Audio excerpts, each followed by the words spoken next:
This lesson is going to be adding integers, but this time we're going to use another visual, which is called counter chips. Before we use counter chips, we need to first know what zero pairs are. So zero pairs are any number plus its inverse. Remember, inverse means opposite. They equal 0. So some examples. If you have $1 and I take it away, how much would you have left? You should have $0.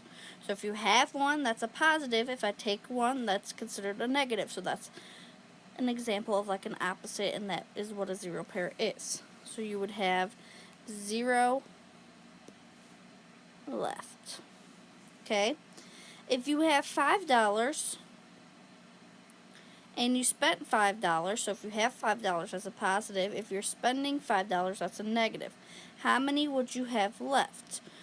So if you go to a store and you pay $5 to the clerk and your total is $5, would she give you any change back?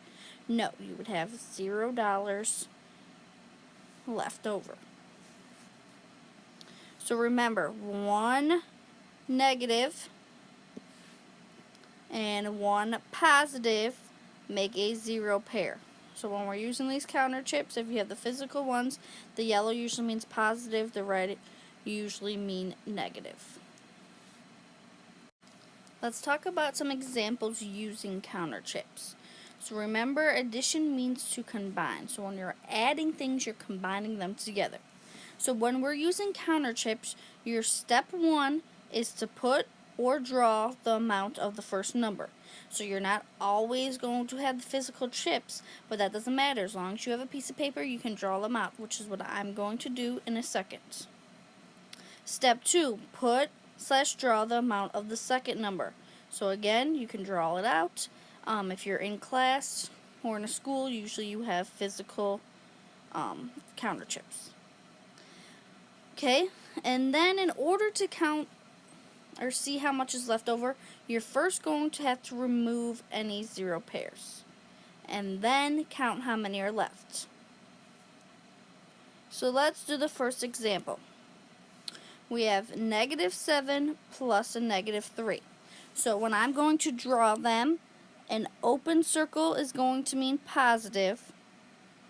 The closed circle is going to be negative. Okay, so we're going to put the first number. So it's a -7. 1, 2, 3, 4, 5, 6, 7. Okay, then you're going to add -3 more. So I'm going to step 2, draw your second. Step 3 is not always going to be necessary. Do we have any zero pairs in this problem? There is no positives and negatives. It's just all negatives. So you cannot make a zero pair.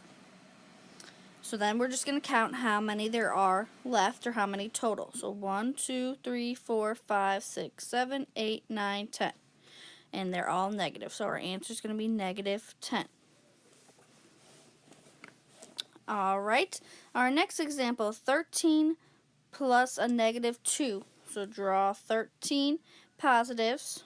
1, 2, 3, 4, 5, 6, 7, 8, 9, 10, 11, 12, 13.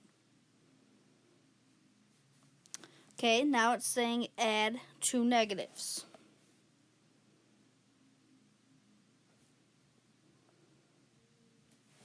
Okay, we're going to remove any zero pairs. Do we have any zero pairs? We do. We have 2 zero pairs. Here's a negative and a positive. That forms a 0. And here's a negative and a positive. That shows that that's a zero pair.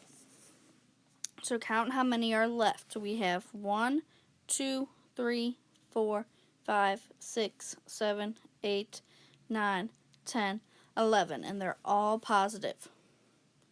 So our answer is going to be a positive 11. So that is how you use counter chips. We're going to go into more detail on how to do it tomorrow in class.